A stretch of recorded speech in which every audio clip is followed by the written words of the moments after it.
내가 나의 종 선지자들에게 명령한 내 말과 내 법도들이 어찌 너희 조상들에게 임하지 아니하였느냐.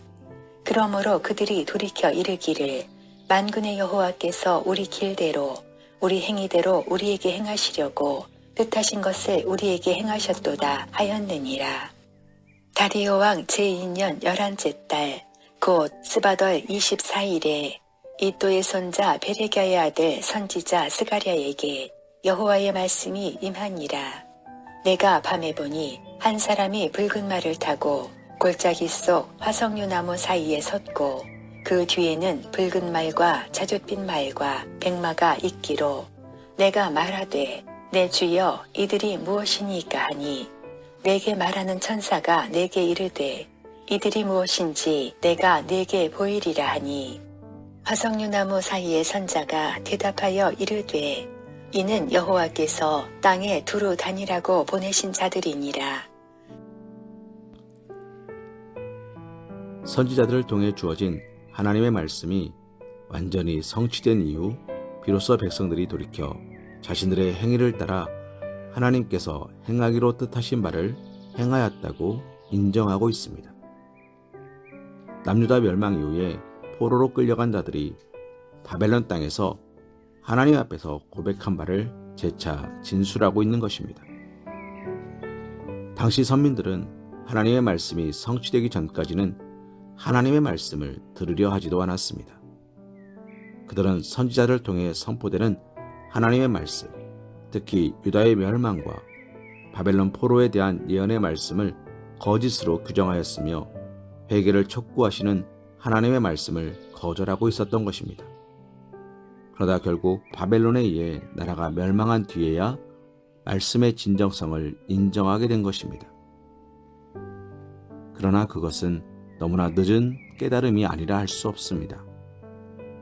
사랑하는 성도님, 하나님의 말씀이 이루어진 이후에도 전혀 깨닫지 못하는 것보다 늦게라도 깨닫는다면 그나마 다행한 일이라 말할 수 있습니다. 말씀이 이루어진 이후에도 깨닫지 못하고 더욱 악독함으로 하나님을 대적하는 이들도 많기 때문입니다. 선민들이 나라를 잃고 포로가 되기는 하였지만 그래도 다시 회복할 수 있었던 것은 하나님의 말씀이 이루어진 뒤에라도 하나님의 말씀의 진정성을 깨닫고 회개하였기 때문일 것입니다. 그러나 진정으로 지혜로운 사람이라면 하나님의 말씀이 주어질 때 그 진정성을 믿고 준비하는 사람입니다. 비록 심판 경고를 들었을지라도 심판에 이르지 않는 사람입니다. 요나 시대의 니느웨 사람들이 그러하였습니다. 그들은 비록 이방인들이었음에도 요나가 선포하는 하나님의 심판 경고를 듣고 회개함으로 하나님의 심판에서 벗어날 수 있었습니다. 만약 선민들이 지혜로운 사람들이었다면 하나님께서 선지자들을 통해 죄를 회개할 것을 명하고 심판을 경고하실 때 그들은 회개하고 돌이켰을 것입니다. 그리고 그들이 그리하였다면 예루살렘 멸망을 지켜보지 않아도 되었을 것이며 이방 땅에 포로로 끌려가서 땅을 치며 한탄하지도 않았을 것입니다. 70년이라는 치욕적인 포로기가 그들의 역사상에 존재하지 않았을지도 모릅니다. 후담 중에 호미로 막을 것을 가래로 막는다라는 말이 있습니다. 사랑하는 성도님, 지혜로운 사람과 어리석은 사람은 다른 것들로 구분되는 것이 아닙니다. 바로 하나님의 말씀을 얼마나 속히 깨닫느냐를 통해 결정되는 것입니다. 우리가 세상에서 둔한 자라 말하는 이들도 차근차근 설명하고 또 실제 그 일을 체험하게 해주면 시간은 비록 걸리겠지만 어떤 일에 대해 깨닫기 마련입니다. 그러나 지혜로운 자는 문제 제시만 하고 그것에 대해 원리만 가르쳐도 분명하게 그것이 무엇을 의미하는지 그 해답이 무엇인지를 깨닫습니다.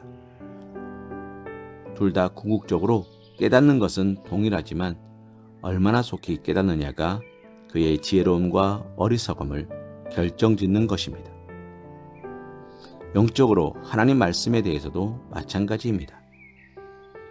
지혜로운 자나 어리석은 자나 궁극적으로 말씀에 대해 깨닫는 것은 마찬가지이겠지만 지혜로운 자는 하나님 말씀이 선포될 때 순종하고 돌이킬 것을 돌이키며 회개해야 할 것을 온전히 자복하고 회개합니다.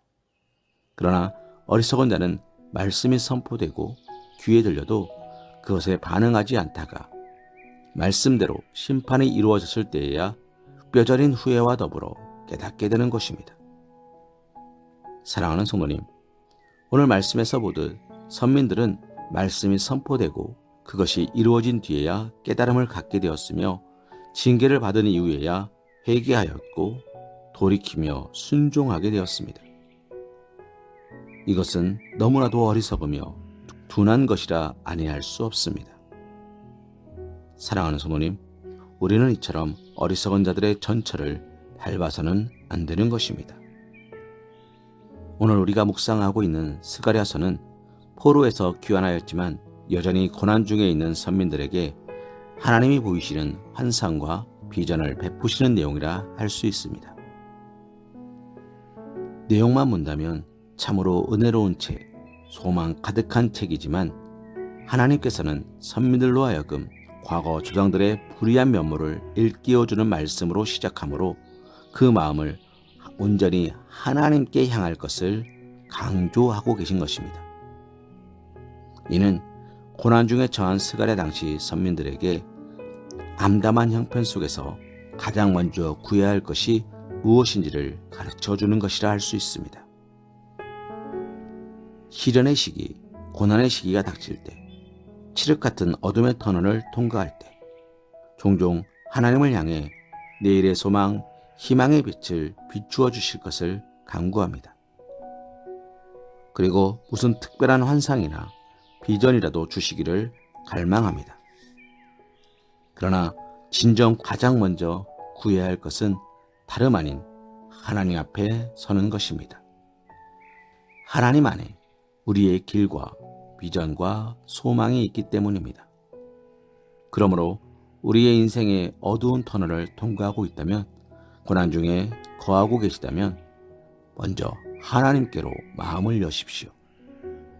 하나님을 향한 소망과 믿음의 기도를 회복하십시오. 거기에 하나님의 놀랍고 크신 계획과 비밀이 숨겨져 있기 때문입니다. 잠언 4장 19절 말씀으로 오늘의 말씀 묵상을 이어갑니다. 악인의 길은 어둠 같아서 그가 걸려 넘어져도 그것이 무엇인지 깨닫지 못하느니라. 아멘.